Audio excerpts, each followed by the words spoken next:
Ya, pemirsa, Iran kembali melancarkan serangan rudal ke pangkalan militer Amerika Serikat di Kuwait. Serangan ini diklaim menghancurkan drone dan helikopter militer Amerika Serikat.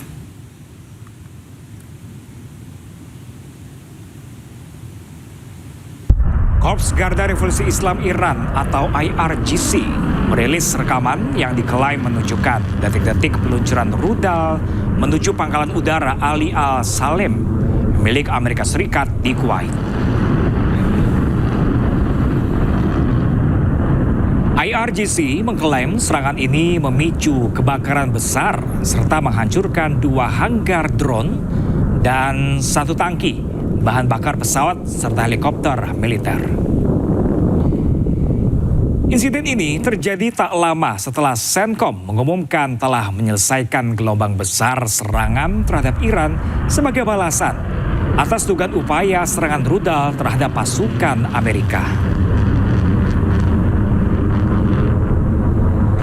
Meski demikian, tanggal dan lokasi rekaman tersebut belum dapat diverifikasi secara independen.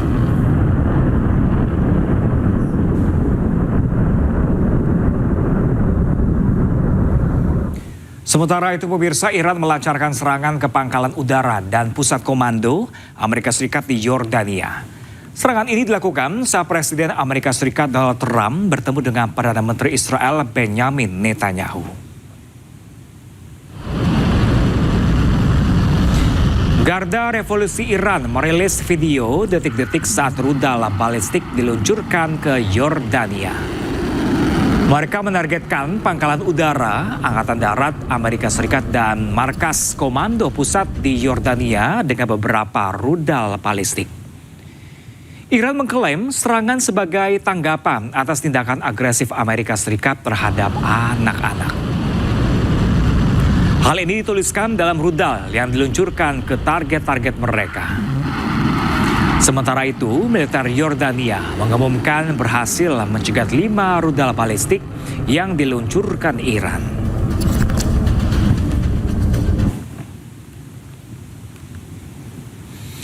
Iran melibatkan 3 rudal canggih saat serang pangkalan Amerika Serikat di kawasan Timur Tengah. Rudal canggih yang digunakan diantaranya rudal Emad dan Khaybar Sekhan.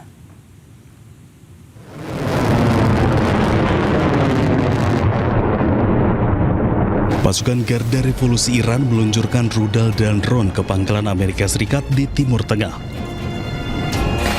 Serangan ini melibatkan rudal Emad, Khaybar Sekhan, Zulfaqar, dan Fattah.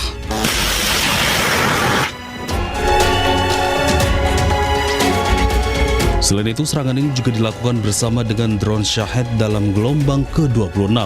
Konflik kembali memanas setelah kesepakatan sementara yang dimediasi Pakistan pada Juni lalu runtuh.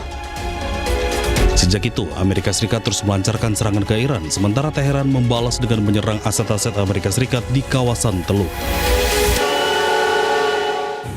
Ya, pemirsa, pasukan keamanan Iran menggelar operasi pembersihan teroris di penjuru kota. Mereka menargetkan kelompok teroris Kurdi dan Baloch yang beroperasi di Iran.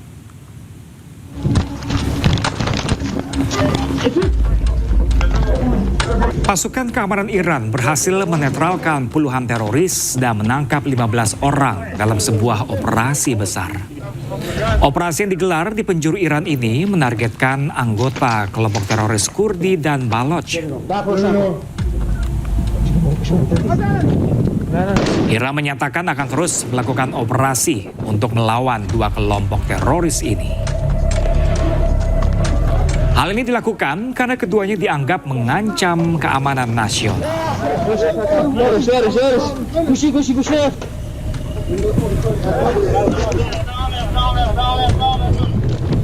Ya, pemirsa, pasukan Amerika Serikat juga meluncurkan serangan militer ke sejumlah wilayah strategis Iran, termasuk Pulau Qasem. Selain fasilitas militer, serangan tersebut juga menghantam permukiman dan menewaskan 1 keluarga, termasuk anak-anak.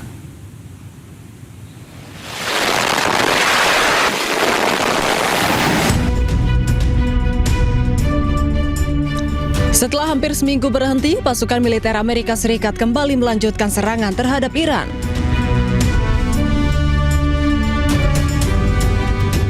Serangan tersebut sebagai balasan atas serangan rudal Iran sebelumnya ke pangkalan militer AS di Yordania. Komando Pusat AS atau CENTCOM mengklaim bahwa selama lebih dari 20 jam pasukan AS menghantam puluhan fasilitas IRGC atau Korps Garda Revolusi Iran. Mereka menargetkan fasilitas rudal dan drone hingga lokasi pengintaian serta pertahanan di wilayah pesisir.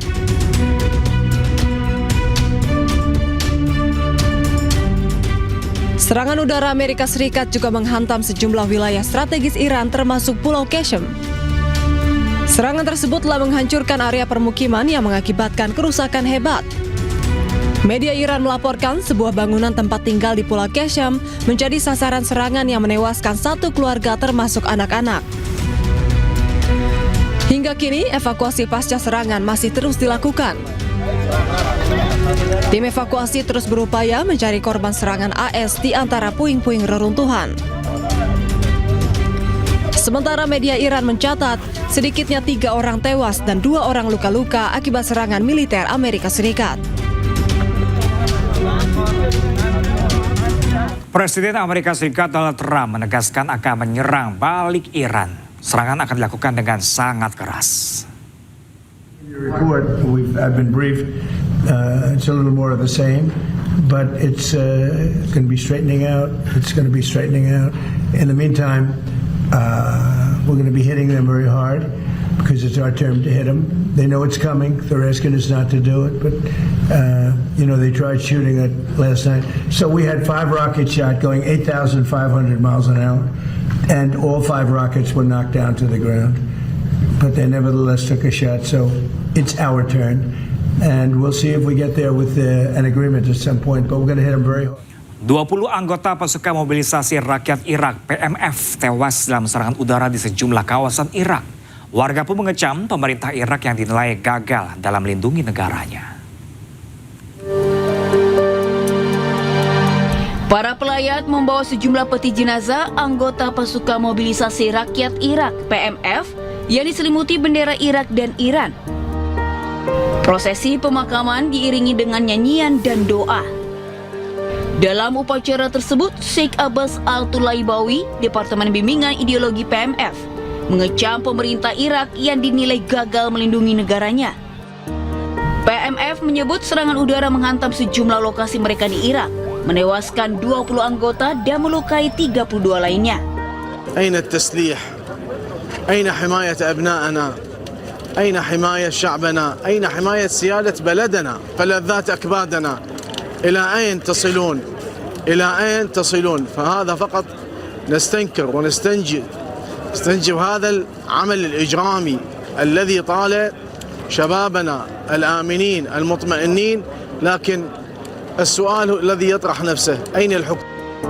Sementara Komando Pusat AS CENTCOM mengatakan pasukan Amerika dan Saudi melakukan serangan presisi terhadap lokasi logistik dan senjata yang diduga digunakan oleh kelompok-kelompok sekutu Iran di Irak Timur. CENTCOM juga menuduh kelompok tersebut berada di bawah arah Korps Garda Revolusi Islam Iran untuk menyerang pasukan Amerika Serikat dan infrastruktur energi Saudi. Di sisi lain, pemerintah Irak menggelar rapat darurat dengan Dewan Menteri Keamanan Nasional dan menyetujui langkah-langkah untuk memperkuat keamanan serta menjaga kedaulatan negara. Pemerintah juga menegaskan tidak ingin konflik semakin meluas dan berjanji mencegah wilayah Irak digunakan sebagai basis serangan terhadap negara lain. Sebelumnya pemirsa, kondisi di Timur Tengah kembali memanas. Serangan udara gabungan Amerika Serikat dan Arab Saudi menghantam sejumlah target di Irak.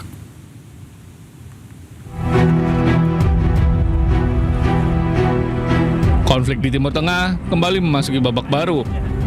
Setelah serangan udara gabungan Amerika Serikat dan Arab Saudi menghantam markas Brigade ke-30 pasukan mobilisasi populer di Provinsi Nineveh, Irak. Rekaman dari lokasi kejadian memperlihatkan bangunan yang luluh lantak, kendaraan hancur, serta puing-puing yang menutupi hampir seluruh kawasan serangan. Otoritas pasukan mobilisasi populer Irak menyatakan serangan tersebut menyebabkan korban jiwa, luka-luka, serta kerusakan material di berbagai wilayah. ونستنكر الاعتداء الآثم على زوار سيد شباب أهل الجنة وإلى حشدنا المقدس. طبعا الحشد مؤسسة رسمية وإحنا Hingga kini, situasi keamanan di Irak masih menjadi sorotan. Di tengah meningkatnya ketegangan regional dan kekhawatiran akan meluasnya konflik di kawasan Timur Tengah.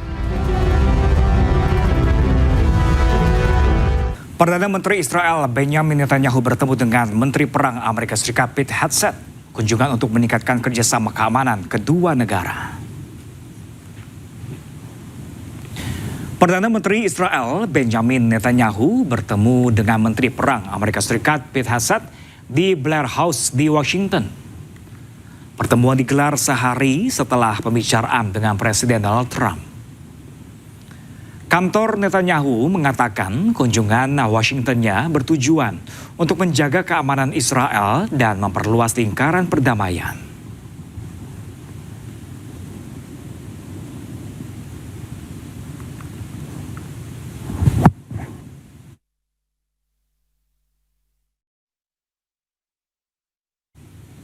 Sementara itu pemirsa, para pengunjuk rasa berkumpul di dekat Gedung Putih di Washington DC mengecam kunjungan Perdana Menteri Israel Benjamin Netanyahu dan menuntut agar ia diadili atas tuduhan kejahatan perang.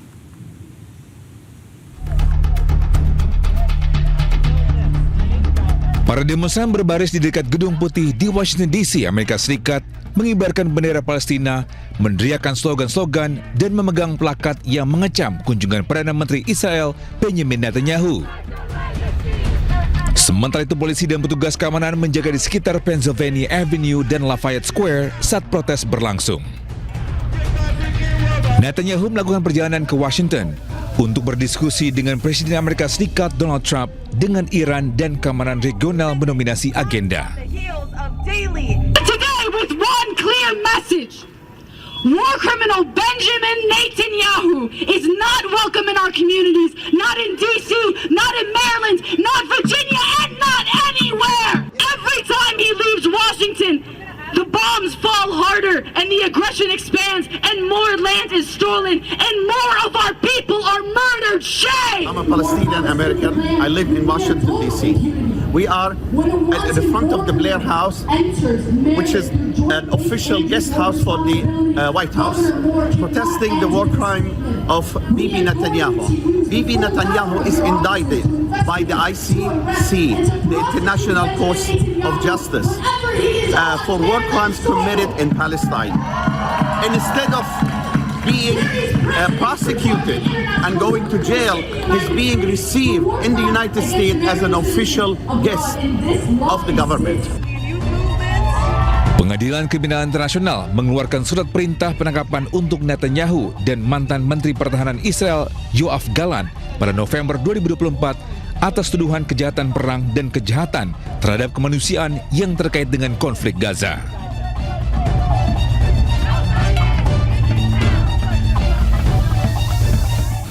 Meski ditolak masuk New York, namun Perdana Menteri Israel Benjamin Netanyahu menegaskan tetap akan berkunjung ke kota The Big Apple.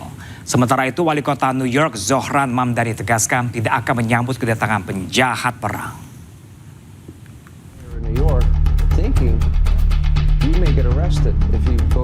Perdana Menteri Israel Benjamin Netanyahu tegaskan akan tetap berkunjung ke New York. Pernyataan ini disampaikan setelah sebelumnya Wali Kota New York Zohran Mamdani menolak kedatangannya. Netanyahu juga mengatakan tidak takut atas ancaman penangkapan dirinya. First of all, I'm going to New York. Yeah. I'd love to see you there when I go to the UN in September. You know, I moved to Florida. Well, you know, you can take a plane. I'll come up, yes. You can come, you've come to Washington, so you can go there, but I'm definitely going there. I'm going to speak the truth in front of this. You know, there's just hate-spewing elected official who's pitting one group of New Yorkers against the others. He's turning them against New York Jews. I mean... Wali Kota New York Zohran Mamdani pun kembali buka suara. Zohran dengan tegas menyatakan tetap tidak akan menerima kunjungan penjahat perang. And I want to make it very clear that that welcome ends with me. I will not be welcoming Benjamin Netanyahu or any other war criminals when they come to this city. And I do believe that our federal government should join the International Criminal Court and ensure that there is accountability when it comes to crimes against humanity. Sebelumnya, Mahkamah Pidana Internasional mengeluarkan surat perintah penangkapan Netanyahu dan sejumlah pejabat Israel lainnya pada tahun 2024. Perintah tersebut dikeluarkan karena mereka melakukan kejahatan perang terkait operasi militer Israel di Gaza pada Oktober 2023. Militer Israel menyatakan baru menghancurkan markas bawah tanah Hizbullah di Hadatta, Lebanon Selatan. Dalam rekaman yang dirilis IDF, pasukan dari tim tempur Brigade ke-401 dan unit Yahalom menghancurkan markas bawah tanah Hizbullah. Tentara bergerak melalui terowongan kosong dan memperlihatkan senjata, amunisi, dan peralatan lain yang ditemukan di dalamnya. IDF juga merilis rekaman ledakan besar di Hadatta yang menurut mereka menunjukkan situs bawah tanah tersebut hancur. IDF mengatakan Hizbullah menggunakan lokasi tersebut sebagai markas dan menyimpan peralatan militer di sana.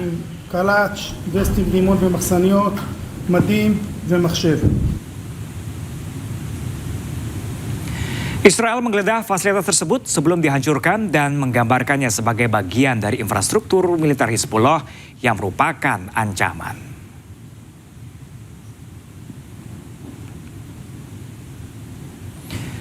Militer Israel juga mengklaim pasukannya telah menemukan gudang senjata milik Hizbullah di Lebanon Selatan.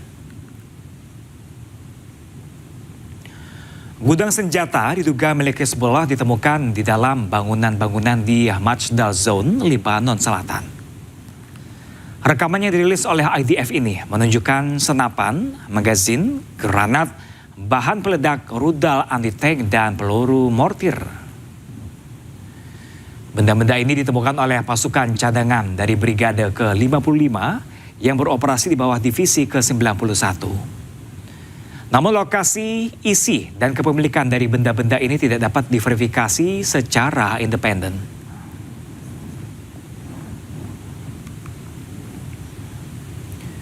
Pasukan Israel juga terus membombardir Lebanon. Hal ini mengakibatkan hujan debu di sejumlah wilayah Lebanon.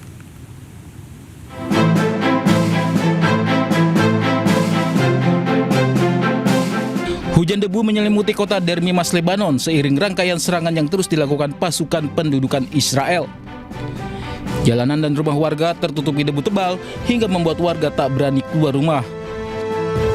Hujan debu setelah pasukan Israel meledakkan ratusan ton peledak yang menargetkan sistem terowongan bawah tanah milik Hizbullah di sekitar Kastil Beaufort di Lebanon Selatan. Pihak Israel menggempur kawasan Beaufort, Lebanon Selatan menggunakan sekitar 700 ton bahan peledak. Israel mengklaim infrastruktur bawah tanah tersebut merupakan bagian penting dari rencana Hizbullah untuk menyerang warga Israel di Israel Utara. Selain di Beaufort, Israel juga melancarkan rangkaian serangan di Bukit Ali Al-Tahir Nabatiyeh dan Zautar El-Sharkiyah di Lebanon Selatan. Pihak Hizbullah sendiri tak tinggal diam dan juga melancarkan serangan balasan.